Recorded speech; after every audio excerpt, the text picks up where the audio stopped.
बच्चों, कैसे हैं आप सब लोग। आज मैं आपके लिए एक नई कहानी लेकर के आया हूँ और इस कहानी का नाम है अहीर और उसके 3 बेटे। आप ये बहुत ही मज़ेदार कहानी है जिसमें अहीर के तीनों बेटों को 3 हुनर मिलता है। वो लोग 3 हुनर सीख करके आते हैं अपने घर। तो क्या क्या हुनर सीखते हैं आप लोग इस कहानी में ज़रूर जानिए। एक अहीर था, उसके 3 बेटे थे, सोटी, पोटी और चोटी। जब तीनों भाई बड़े हो गए तब अहीर ने उनसे बारी बारी से गाय चराने के लिए कहा। पहले दिन सोटी गाय चराने गया। शाम को जब वो गाय चरा कर के लौटा तो गाय ने अहीर से शिकायत की कि उसे घास चरने को नहीं मिली, वो भूखी है। दूसरे दिन पोटी गाय चराने के लिए जाता है। शाम को वो गाय चरा कर लौटा। गाय ने उस दिन भी अहीर से शिकायत की कि आज भी उसे घास चरने को नहीं मिली। तीसरे दिन छोटी गाय चराने जाता है। उस दिन भी शाम को गाय ने ऐसी शिकायत की। उसने अहीर से कहा कि वो भूखी है। अहीर को अब अपने तीनों बेटों पर गुस्सा आ जाता है। उसे समझ में नहीं आता है कि अब वो क्या करें। इन लड़कों को सुधारने के लिए उसे क्या करना चाहिए। उसे चिंता होने लगती है। तभी वहाँ एक परी आ जाती है। वो अहीर से कहती है, तू अपने तीनों बेटों को घर से निकाल दे, तभी वो कुछ सीखेंगे और सुधरेंगे। दूसरे दिन अहीर अपने तीनों बेटों को बुला करके कहता है, तुम मेरे घर में रहने लायक नहीं हो। गाय चराने का काम भी तुमसे ठीक से नहीं हो सका, इसलिए तुम तीनों मेरे घर से निकल जाओ और अब कुछ नया हुनर ही सीख करके ही घर लौटना। तीनों लड़कों ने घर छोड़कर चले गए। छोटी एक बढ़ई के घर में रहा और बढ़ई का काम सीखने लगा। उसने मन लगा करके बढ़ई का काम सीखा और वो बढ़ईगिरी में कुशल हो गया। बढ़ई ने खुश होकर उसे एक जादुई पतीला दिया और कहा, यह पतीला तेरी इच्छा अनुसार व्यंजन तैयार करेगा। पतीला लेकर सोटी घर आने के लिए निकल पड़ा। चलते चलते रात हो गई और वो एक धर्मशाला में ठहरा। उसे जादुई पतीले को आजमाने की इच्छा हुई। उसने कमरे का दरवाज़ा बंद कर पतीले से मनपसंद व्यंजन तैयार करने के लिए कहा। पतीले ने उसकी इच्छा अनुसार भोजन तैयार कर दिया। धर्मशाला के व्यवस्थापक ने कमरे की खिड़की के छेद में से ये सब देख लिया। रात को उसने वो जादुई पतीला ले लिया और उसकी जगह दूसरा पतीला रख दिया। सुबह होते ही सोटी पतीला को लेकर घर के लिए रवाना हो जाता है।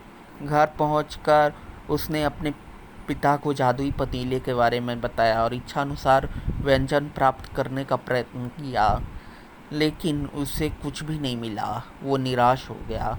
पोटी एक कुम्हार के घर में रहा। कुम्हार ने उसे मिट्टी के बर्तन बनाने का काम सिखाया। कुम्हार को उसके काम से संतोष हुआ। जब वो अपने घर आने को तैयार हुआ तो कुम्हार ने उसे एक जादुई खरगोश दिया। वो खरगोश मुंह खोलता तो उसके मुंह से मोती झरने लगती थी। पोटी खरगोश को लेकर रवाना हुआ। रास्ते में रात पड़ी तो वो भी उसी धर्मशाला में रुका। धर्मशाला के व्यवस्थापक को जादुई खरगोश के विषय में मालूम हुआ तो उसने खरगोश ही बदल दिया। सुबह होने पर पोटी खरगोश को लेकर घर पहुंचा।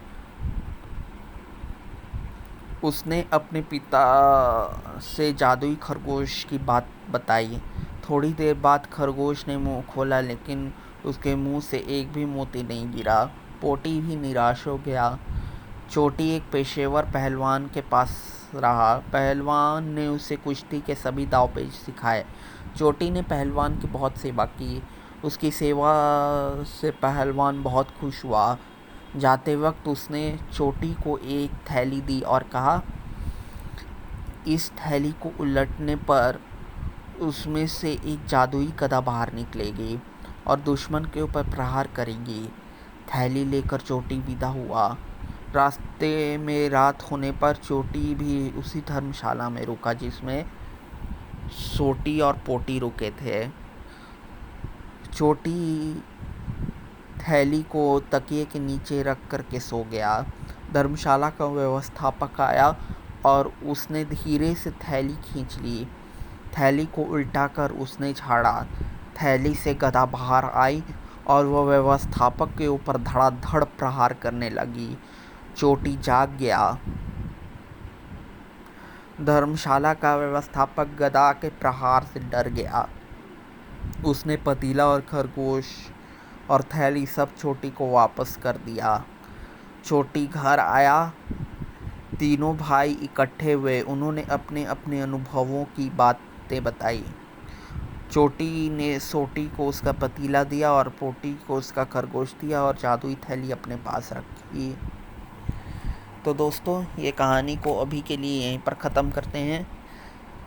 अगर आप हमारे अच्छे कहानियों से जुड़े रहना चाहते हैं तो आप हमारे चैनल को सब्सक्राइब करके बेल नोटिफिकेशन ऑन कर दीजिए। अगर आप हमारे चैनल पे नए आए हैं तो लाइक कर दीजिए, शेयर कर दीजिए और कमेंट करके ये बताइए कि आपको ये स्टोरी कैसी लगी, ताकि हम ऐसे लेटेस्ट कहानी लाते रहें। तो जुड़े रहिए हमारे चैनल से ईशु भैया एंड किड्स में। ठीक है, अब मैं आपसे विदा लेता हूँ।